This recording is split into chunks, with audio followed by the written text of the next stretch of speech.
The live TV, सच सबसे आगे।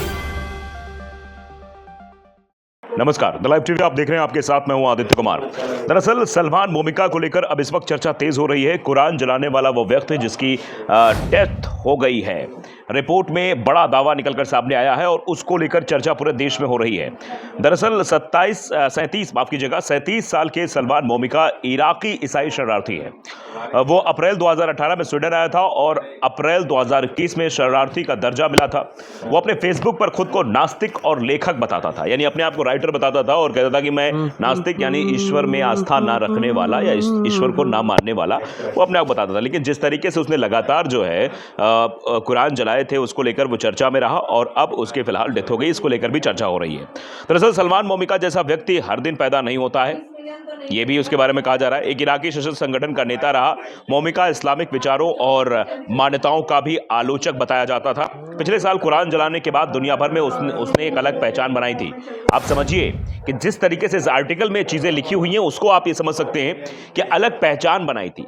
ये पहचान बनाना होता है, ये अगर कुरान जलाना या किसी धार्मिक पुस्तक को जलाना या धार्मिक पुस्तक पर टिप्पणी करना या धार्मिक पुस्तक को उसके खिलाफत में बोलना, क्या यह सही है? अगर इस तरीके से टिप्पणी करना सही लगता है तो मुझे लगता है कि आने वाले दौर में फिर लोग यही सब करके अपने आप को पॉपुलर करने की कोशिश करेंगे। क्योंकि पॉपुलरिटी अगर किसी धर्म के प्रति टिप्पणी करने में मिलती है, पॉपुलरिटी अगर किसी धर्म के खिलाफ, आप देखिए कितने नफरती चिंटू हैं। यति नरसिंहानंद सरस्वती का आप नाम सुनिए, किस तरीके से वो महिलाओं के बारे में, मुसलमानों के बारे में, अल्पसंख्यकों के बारे में टिप्पणी करता है, लगातार निशाना बनाता रहा है। उसको पॉपुलरिटी मिल रही है, मीडिया में आके, कैमरों में आके बोल रहा है। वो अपनी पॉपुलरिटी के लिए न जाने कितना जहर, कितना विष घोल रहा है।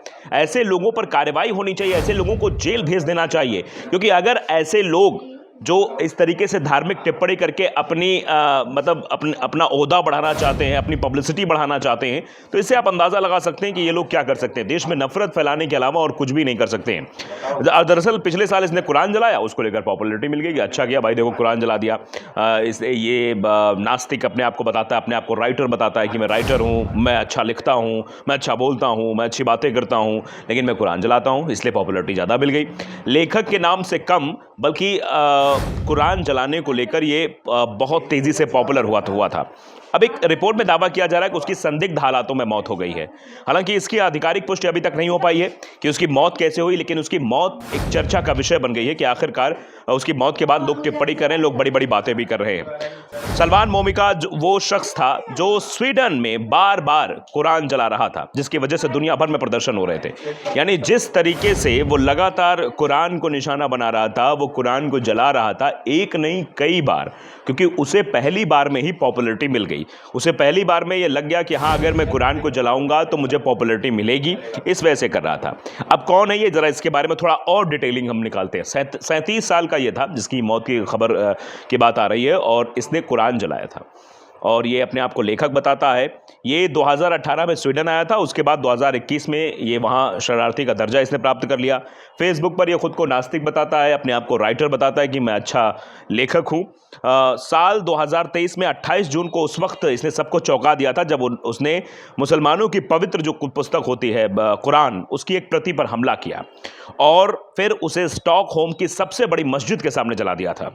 उनके एक दोस्त ने इस पूरे दृश्य को फिल्माया था, मतलब पूरी रिकॉर्डिंग की थी बाकायदे ये कृत्य करते हुए, आप समझिए। और इसके बाद कई चैनल्स और कई वहाँ पर की पॉपुलर हो गया है, इसने कुरान जला दी। यानी ऐसे लोग जो किसी धार्मिक पुस्तक को या धर्म के खिलाफ टिप्पणी करके पॉपुलर हो जाते हैं, उनकी जगह कहाँ होनी चाहिए, ये अपने आप में तय होना चाहिए। ऐसे लोगों की जगह सिर्फ जेल होनी चाहिए, जो धर्म के नाम पर एक दूसरे को बांटने की कोशिश करें। लेकिन इसको फिल्माया गया, बाकायदे इसका वीडियो बनाया गया, कुरान को ईद उल अजहा के दिन जलाया था। इसकी वजह से पूरी दुनिया में उसकी आलोचना की गई थी। अब उसकी मौत हो गई है। सलमान की मौत के बाद एक रेडियो चैनल ने सोशल मीडिया प्लेटफॉर्म एक्स पर मंगलवार को बताया कि सलमान मोमिका की मौत हो चुकी है।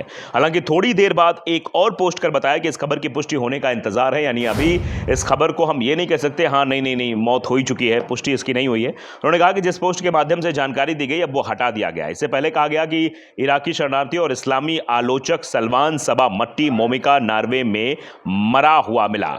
मोमिका स्वीडन में प्रदर्शन करने के लिए जाना जाता था। वहां उसने सार्वजनिक रूप से कुरान को कई बार जलाया था, सिर्फ एक बार नहीं, कई बार। सलमान मोमिका स्वीडन से नॉर्वे जाने के बाद से ही काफी चर्चा में था। उसे 2021 में स्वीडिश रेजिडेंसी परमिट दिया गया था। मोमिका शरण की तलाश में 2018 में इराक के बाहर चला गया था।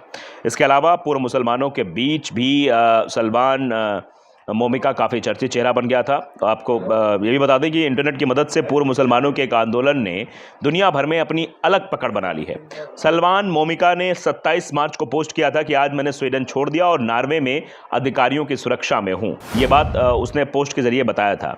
अब ये चर्चा ज़्यादा महत्वपूर्ण है कि आखिरकार उसकी मौत को लेकर इतना असमंजस क्यों है, और ऐसे लोगों को तो जेल जाना चाहिए और फिर लगातार वो यहाँ शरणार्थी बनकर रह रहा है, वो इधर उधर पलायन करता है, फेसबुक पर वो पूरी तरीके से नफरत फैलाता है, हर जगह ऐसे करता है। तो कब कब उसने ये किया था वो जानना समझना ज़रूरी है। 28 जून को पहली बार उसने कुरान पर हमला किया था। मोमिका ने स्टॉकहोम की सेंट्रल मस्जिद के सामने 2 स्वीडिश झंडे लहराए, फिर उसका राष्ट्रीय गाना गाया। इसके बाद उसने कुरान फाड़कर उसे आग में झोंक दिया। आप समझिए। फिर उसके बाद 29 जून आई है, यानी ये 28 जून, फिर उसके तुरंत बाद 29 जून को उसने वाकया किया। तुर्की के राष्ट्रपति रेसेप तैयब एर्दोगान ने इस घटना को लेकर स्वीडन की निंदा भी की और कहा कि उनका देश इस तरह की भड़काने वाली जो कार्रवाई है उसको बर्दाश्त नहीं करेगा। अब इसी मसले को लेकर 2 जुलाई क्या होता है, 57 इस्लामिक देशों के संगठन ऑर्गेनाइजेशन ऑफ इस्लामिक कोऑपरेशन ने कहा कि ऐसी घटनाओं को रोकने के लिए अंतर्राष्ट्रीय कानून लागू करने और मिलजुल कर कदम उठाने की जरूरत है। स्वीडन ने इस घटना की निंदा करते हुए कहा कि यह इस्लामोफोबिया है। 3 जुलाई को पोप फ्रांसिस ने इस घटना की निंदा करते हुए कहा कि वो इससे गुस्से में है। 7 जुलाई को कुरान जलाए जाने की घटना खिलाफ इस्लामाबाद, कराची और लाहौर में रैलियां की गई, विरोध प्रदर्शन किया गया। 11 जुलाई को मुस्लिम देशों ने संयुक्त राष्ट्र मानवाधिकार संगठन में इसके खिलाफ प्रस्ताव भी पेश हुआ। 12 जुलाई को संयुक्त राष्ट्र मानवाधिकार परिषद ने नफरत और धर्मांधता के खिलाफ प्रस्ताव को मंजूरी दी। आप समझिए, इतना सब कुछ हुआ और कई बार इसने मुसलमानों को लेकर, धार्मिक टिप्पणियों को लेकर इसे इस्लामिक आलोचक नाम दिया गया था और कई अंधभक्त इसको फॉलो करते थे। कई अंधभक्तों के द्वारा इस तरीके की वीडियो भी इसकी साझा की जाती थी, इसको महामंडित किया जाता था, इसके बारे में अलग अलग टिप्पणियां की जाती थी। बताया जाता था कि नहीं ये तो मतलब नास्तिक है, बड़े अच्छी अच्छी बातें करता है, बड़ा ये उन्माद जो फैलाने वाला व्यक्ति है, उसको हीरो बनाने की जो कोशिश थी वो हमेशा से की जाती रही। आप फोटो देखिए किस तरीके से कुरान को फाड़कर आग में फेंका इसने, और उसके बाद इसकी अब मौत हुई है तो तरह तरह के रिएक्शंस भी आ रहे हैं। लोग एक्स पर भी इसको लेकर लिख रहे हैं, सलमान को लेकर लिख रहे हैं कि अब इसकी मौत को लेकर जो खबर फैल रही है उससे कुछ लोगों को जो है सुकून भी हो रहा है कि सलमान की मौत हुई है। ये क्योंकि लगातार सलमान मोमिका, देखिए ललन पोस्ट ने लिखा कि ब्रेकिंग, स्वीडन में पवित्र कुरान जलाने वाला सलमान मोमिका नॉर्वे में मारा हुआ पाया गया, यानी मरा हुआ पाया गया। ये टिप्पणियां हो रही हैं, आप देख लिए।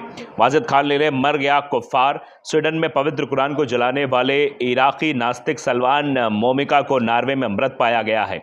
अब देखिए, नितिन शुक्ला भी रख दे, कुरान जलाने को लेकर दुनिया भर में मशहूर हुए सलमान, सुबह मिट्टी मोमिका की हत्या हो गई, उनका शव नॉर्वे में मिला है। तो इस तरीके की चीज़ें हो रही हैं। फिलहाल अब हुई है नहीं हुई है इसको लेकर अलग बातें हो रही, लेकिन फिलहाल जिस तरीके से वो कुरान को जलाता था, ये कहा जा सकता है कि ऐसे लोगों को तो पहले ही जेल भेज देना चाहिए था, जो धर्म के खिलाफ टिप्पणियाँ करते हैं और धार्मिक पुस्तकों के खिलाफ बोलते हैं। लाइव टीवी को अगर आपने सब्सक्राइब नहीं किया ज़रूर करिए, बेल आइकन दबाइए ताकि सच खबर आप तक पहुँचती रहे। नमस्कार।